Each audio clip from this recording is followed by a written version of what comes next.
Great to see you, John. Thanks for doing this, man. Appreciate your time. My pleasure. Thanks for asking. Absolutely. I've just got to tell you, John, first off, this is a huge honour for me because I'm a massive Zac Brown Band fan. You guys got me into country music. You guys are the reason I do this as a job. So this is really cool for me to have you on. Well, thank you, and my apologies.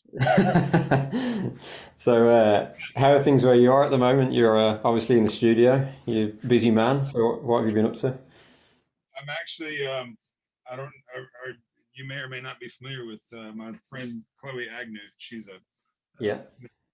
member of the Celtic Woman cast, and she's here writing with me today.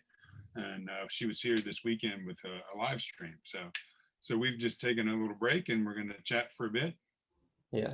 Well, if Chloe's around, we'll bring her in at the end and we'll have a little chat about what she's doing. And yeah, how are things where you are at the moment? Because obviously it must be a strange time for you guys. I mean, you're so used to relentlessly touring, and then you've had a year of not really doing anything. So how's it been for you?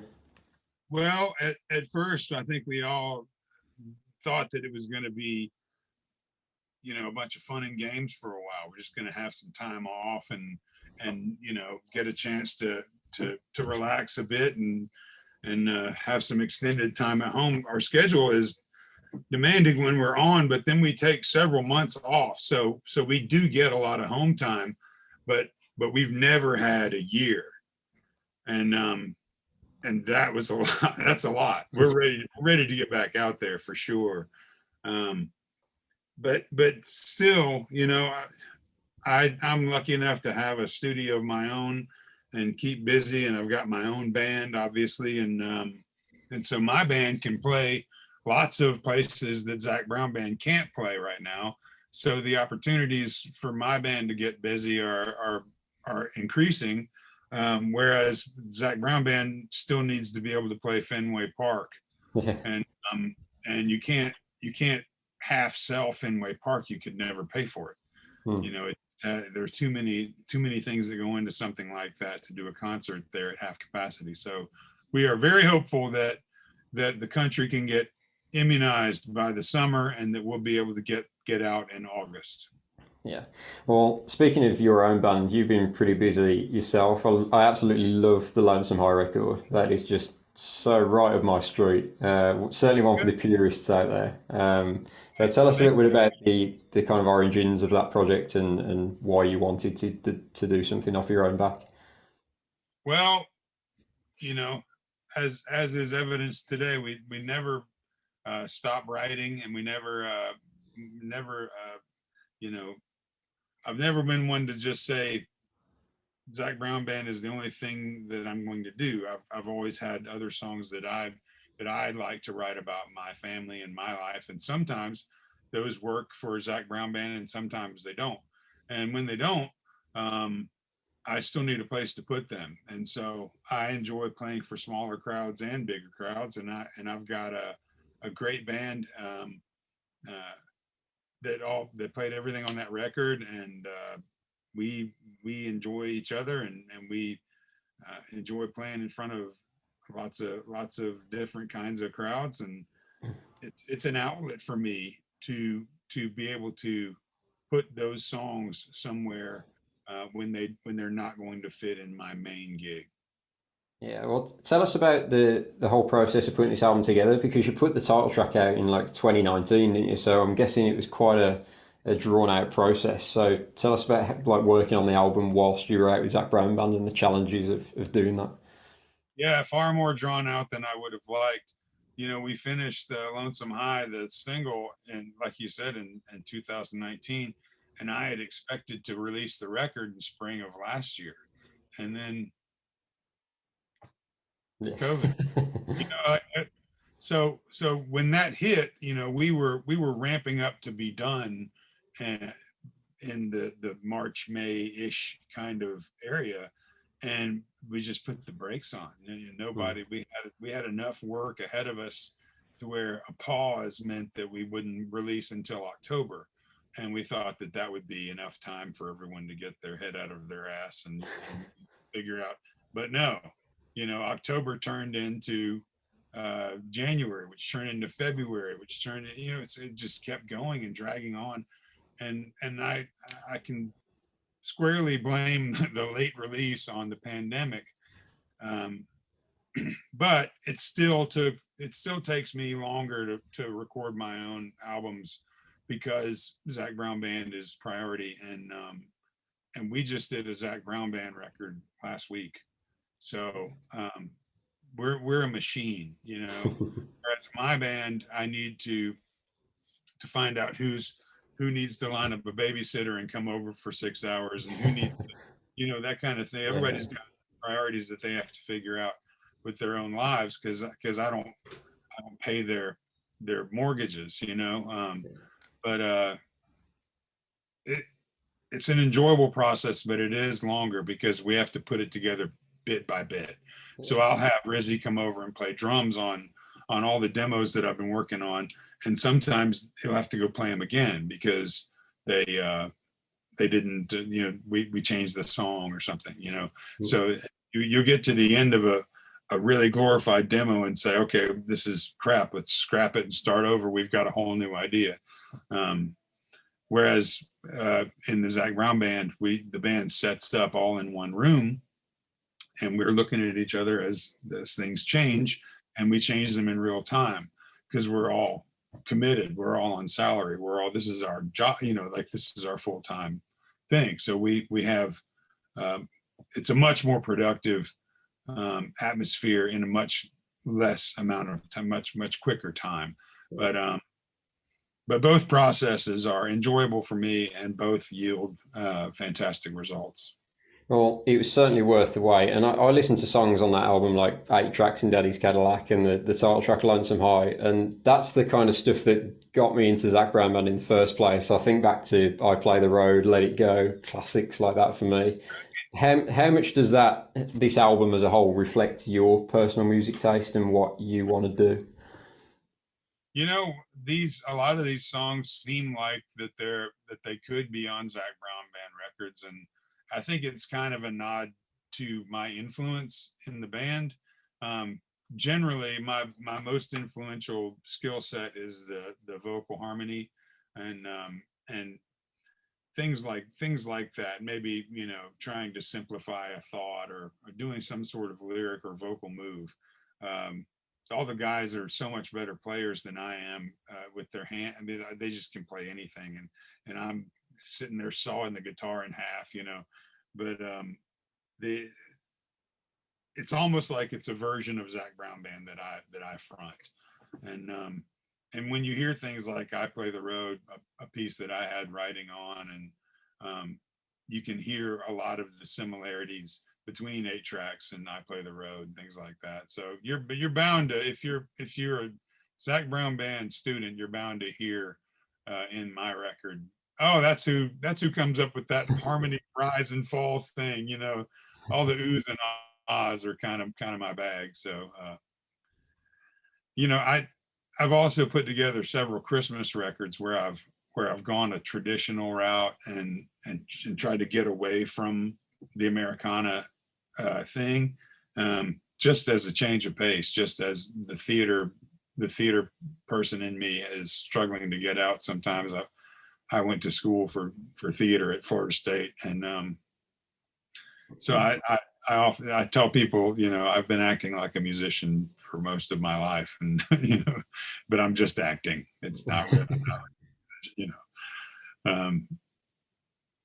I think, you know, as we continue to grow as artists, we want to do things that are new and interesting, and I'd kind of like to change the game a little bit on this next record. Maybe make the songs a little more uplifting and less lonesome, more joyful, you know, and less sorrow. Those are harder to write. You know, it's harder to write happy songs. Um, but I'd like to do that. I don't want my legacy for my children to be, he sure was upset. You know. But I also wanted to speak to you, John, about the what your kind of commercial hopes were for this record, because you obviously get so much attention when you guys put out a Zac Brown Band record, but a solo record, as I'm sure you're aware, is a whole different ball game. So tell us about what you wanted to sort of achieve with this record. Yeah, it's tricky to have the response be, now who's this again? You know, it's like you have to explain that it's the guy in the Zac Brown Band for them to actually listen to it, and then they hear it and go, oh, it's the guy in the Zac Brown, like, they get it. But it is tricky, and I've got a great group that's helping me get some headway. I think in today's climate, the independent artist has to really be on top of socials and on top of video. Everything needs a video. There's just no, if you want to push a song, you better have some sort of video plan for it, because people are bored. Yeah. You know, um, it's tricky, because I'd like to see more activity on Sirius XM and those kinds of cable, not cable, but there's some sort of internet stations, those satellite stations that people can drive to, because that's where you're not allowed to watch a video, obviously. But it really motivates you to think of things on a per song basis, and to kind of scrap the whole album idea until you've got enough songs to put a compilation together, and then just call that the album. Just call it a compilation, or save them until they all fit together, and make it a movement, make it a collective idea. But the album thing is kind of a dinosaur now. It's hard to get people to listen to the whole thing top to bottom. And even when I'm planning out the order of the tracks, I'm sitting there thinking, are they going to make it past track 5? Like, before they even just give up. And when you look at Spotify numbers, the first 5 tracks are the ones that are the ones that get the most spins, and people lose interest. Except for Throw Me From the Mountain. Throw Me From the Mountain has jumped ahead and has had no push, but the Spotify numbers on that one are strong. So that's interesting to watch. It's like a case study in psychology. It's almost like, why do they like that? It's like, well, because that's a bluegrass one, or it's just, maybe it's a better song, and I don't recognize that. But I don't know. Well, how There's do you feel? How do you feel about that, John? Because like I've always been an album guy. I love sitting down for 45 minutes and listening to a whole collection front to back. And I'm guessing that you're very similar. So how do you feel about the way things are going in terms of releases? I'm guilty of it too, because I'll do it in the car. But if I put the album on in the house, I've got 3 kids, and if we're making dinner, we put a record on. I missed the first, I missed the middle because I had to go do something, or I had to come back, or the kids went, bananas for 5 minutes, and I had to, there was some distraction that keeps you from listening to it, unless you're driving for 6 hours. And if I'm driving to Nashville for 3.5 hours, I can listen to 4 records, and that's really cool. Yeah. But I do like hearing them top to bottom. I think that the people who put the time into organizing thoughts like that and making it a complete effort are, deserve to be listened to. And most of them are old school. They are the ones that remember having to flip over a record, or having to take out the CD and start another one. But I think that they won't go away, and I think that there will be a time and place for all of those things. There's a huge resurgence of people who are interested in vinyl, and at least it sounds like something. I mean, all the digital stuff doesn't sound like anything. It's just it's super clean, but there's no character to it, and you lose a little quality by gaining a little character, and the bass hits differently in vinyl. It's just it's a different experience. Well, I suppose. I'll continue to I'm going to press those too, and that's something that we're teeing up for Christmas, trying to get some more pressings for vinyl. Look forward to that. And that sort of brings me on to the question I was going to ask about Zac Brown Band, because you mentioned you guys have been in the studio recently. Are you working on a full-length album, or is it going to be like you did with The Man Who Loves You the Most and You and Ireland? Is going to be a single by single basis? Right now, if we released everything that we did, it would be a double album. There were 19 or maybe 20.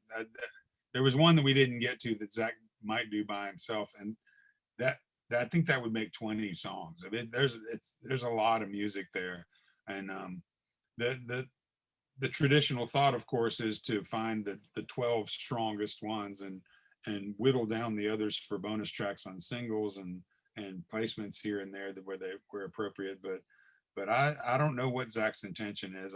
He might put out a whole record. He might put out a double record. He might put out a regular sized record and do some extras on the side. I don't know. There's a lot of material and it's all pretty darn good in my opinion.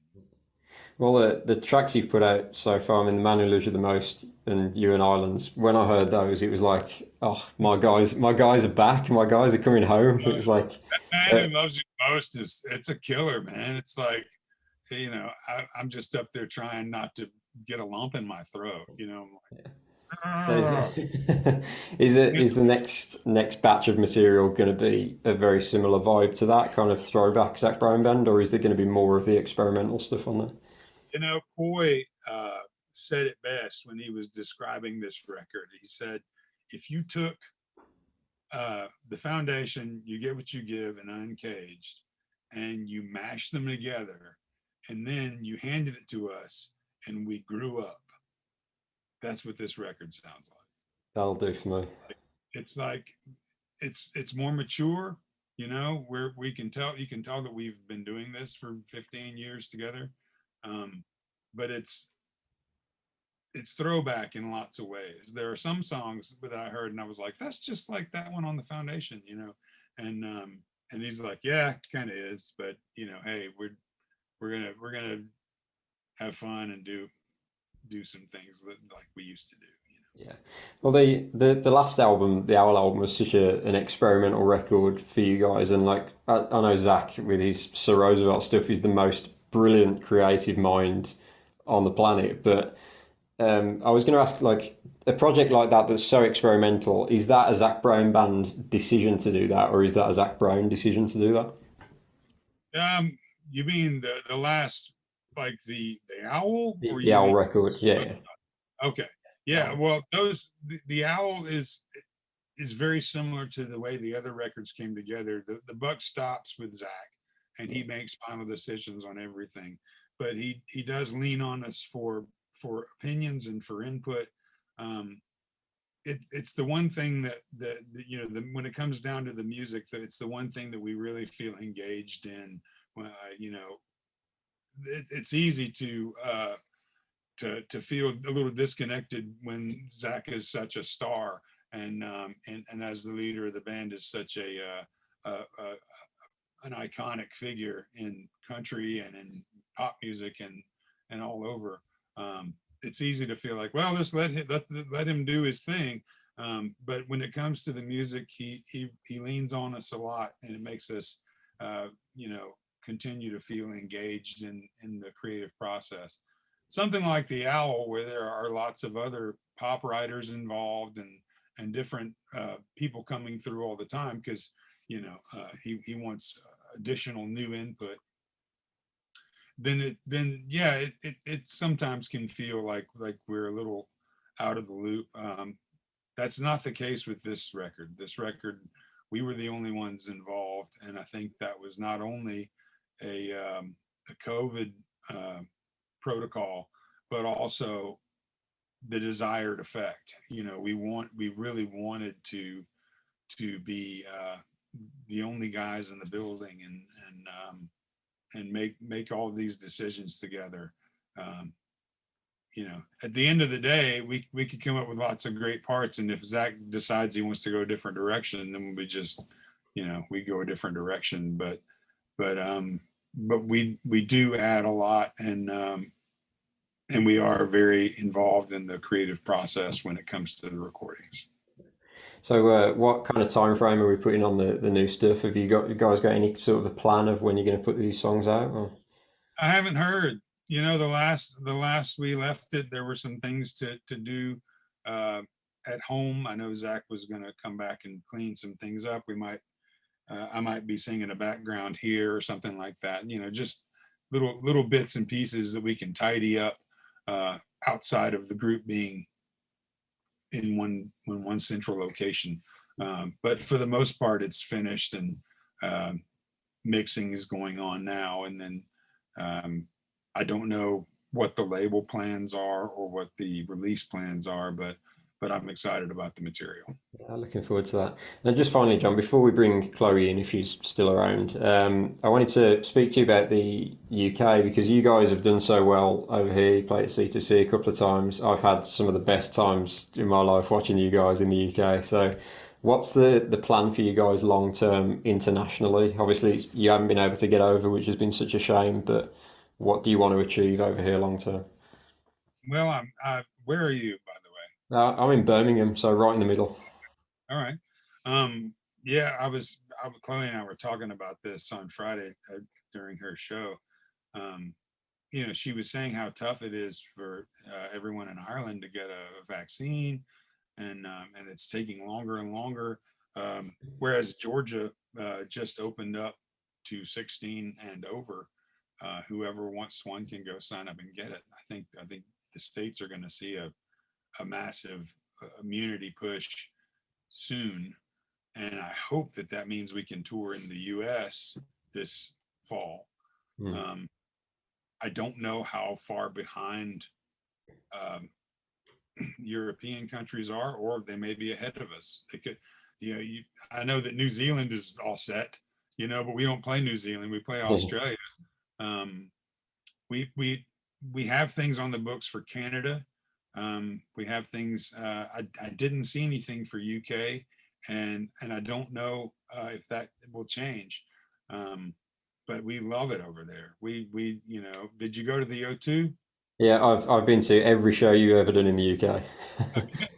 Okay, so you've been to what's the 1,000 seat theater? The I went to both shows that you played at Shepherd's Bush all those Shepherd. years ago.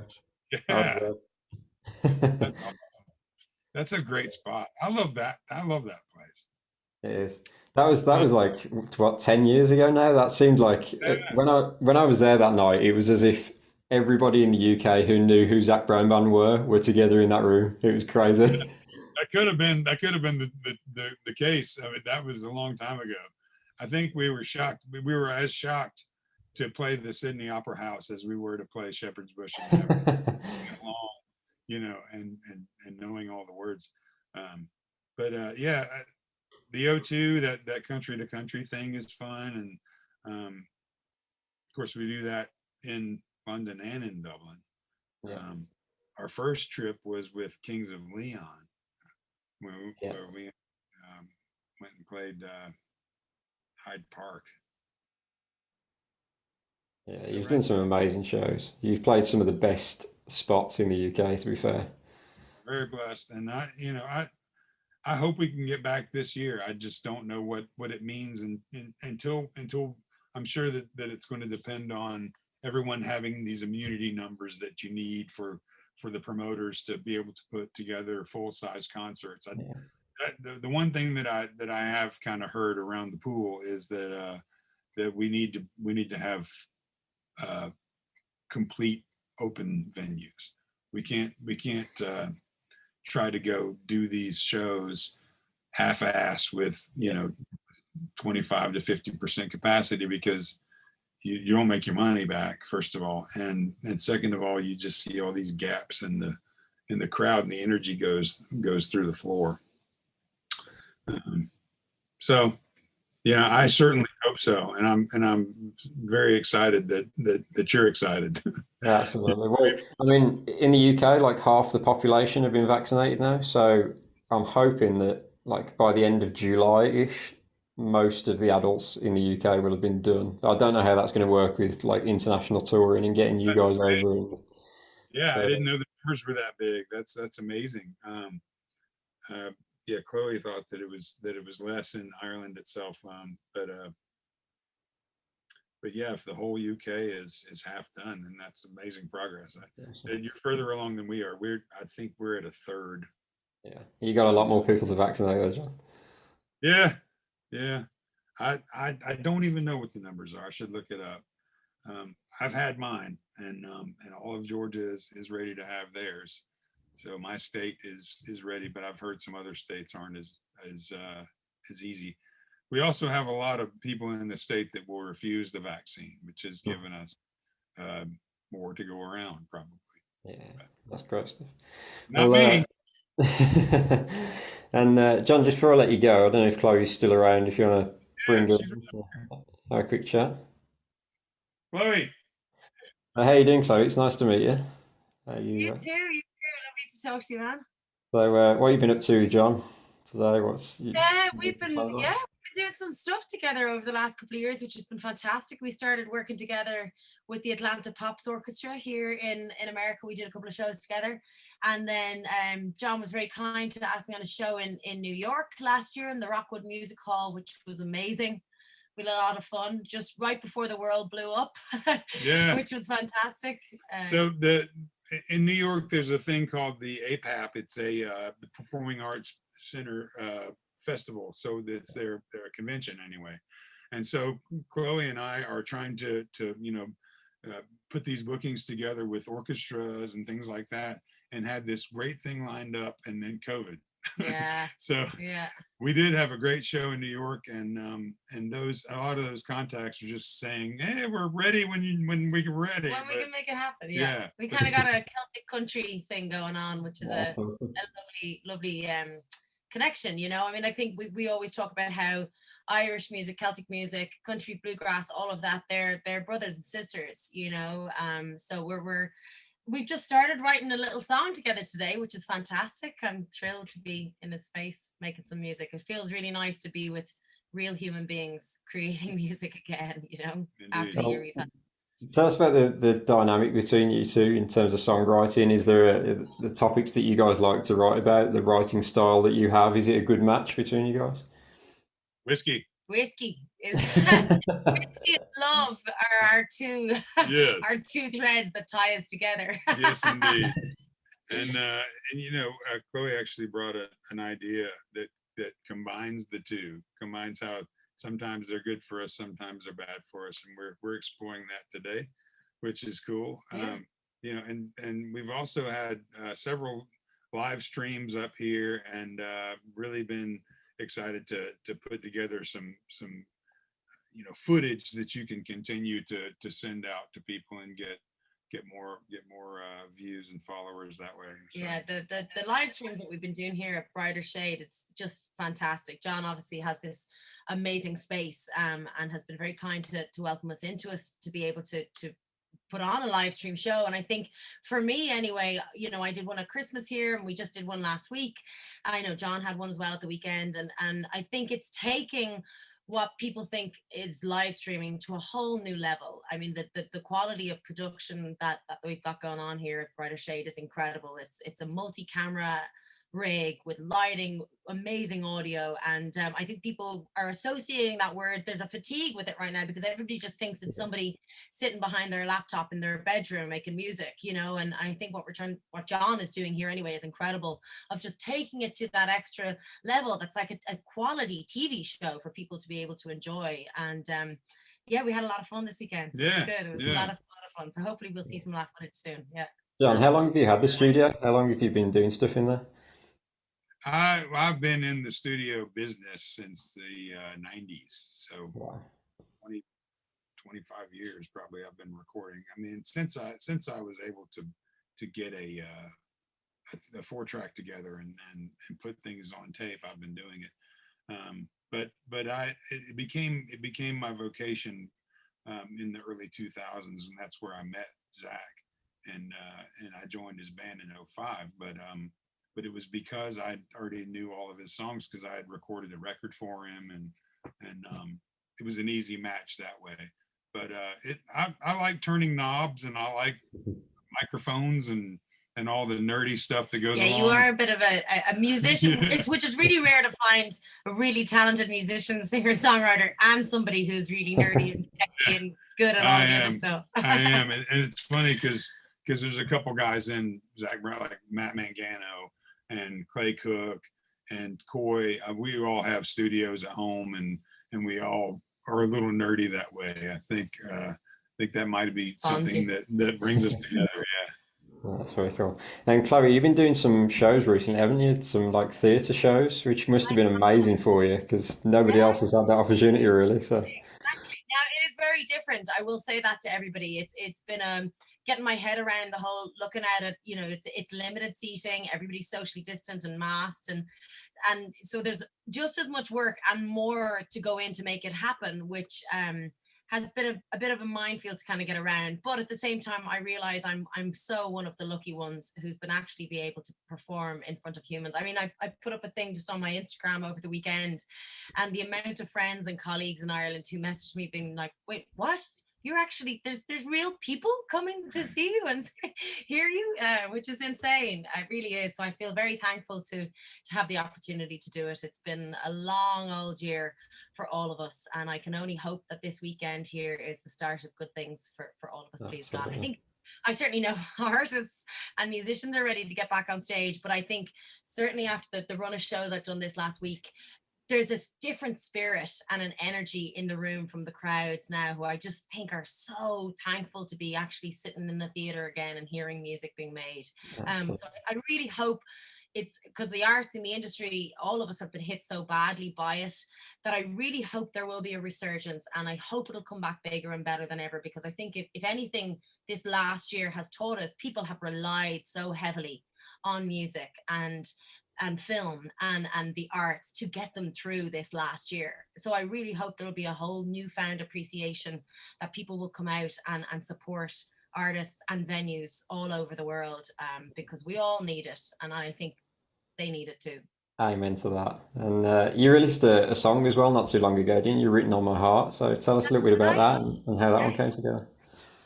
So I had been away for many months on tour a couple of years ago, and I was in Los Angeles at the time, and I was really homesick, really missing home. And I after a long year away, I came home to Dublin, and I met my family in the heart of Dublin City in Temple Bar, which is one of those places that you always remember going, you never remember leaving. But we sat down in a little pub in Dublin, and right behind me on the wall was this poster, and it was a quote from James Joyce, who was one of our great Irish writers and playwrights, and it said, "When I die, Dublin will be written on my heart." And those words just spoke to me after the year that I had. So I sat down with two friends, one who's from Wicklow in Ireland and a Canadian, and we spoke about that it doesn't matter. It's wherever that place is that you call home, or wherever is the place that raised you, that it will always be written on your heart. So yeah, we decided to release it there last week, and I'm thrilled it's out there in the world now. We also did a little video for it, which I put out there that we filmed on the ghost streets of Temple Bar. You know, for the month of March, every year those streets, it's a sea of people that you have to swim your way through, you know, because for St. Patrick's month it would be the heart of the city where everyone is, and just this year brought such a different look to the city. So we kind of wanted to capture that moment. It was quite poignant for me because it's where the song I was when I saw the quote and I was inspired, and then just with the year that's in it, for everybody who couldn't come home to Ireland or who couldn't visit Ireland this year for St. Patrick's month, we wanted to do that. So yes, they're both out there in the world. You can find them everywhere. Well, guys, I'm going to let you go because me and John, we've been on for like 40 minutes now, so I'm gonna let you get on with what you got to do. But thank you so much for doing this, both of you. Really appreciate your time, and yeah, I'll hopefully see you in the UK pretty soon, both of Yeah, you. very soon. Indeed. Thanks, man. Nice one, Yeah. guys.